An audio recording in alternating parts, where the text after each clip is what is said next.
isa na lang panalo. Pula lahat, ubos na ang laman, pati Gcash niya tuluyan ang nagpaalam. Tumatawag si mama di na masagot sa scatter kasi mata niya nakatutok. Scatter na naman, wala nang tulugan, umaasang pera ay biglang madadagdagan. Free spin bonus, sigaw ng isipan, pero pagkatapos problema ang harapin na. Scatter na naman, parang nahumaling, kahit walang pera sige pa rin sa gaming. Akala niya madali ang yumaman, pero sa dulo utang lang ang napalat na iwan.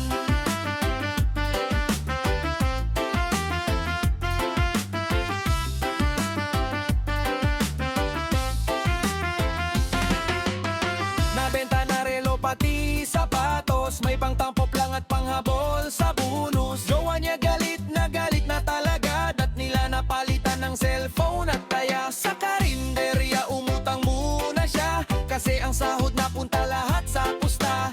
Mga kaibigan, todo paalala, pero sagot niya baka ito na talaga.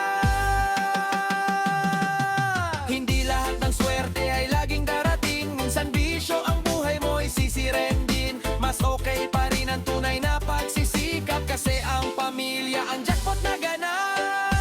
Scatter na naman, wag sobrahan, baka kinabukasan mo tuluyang masayang.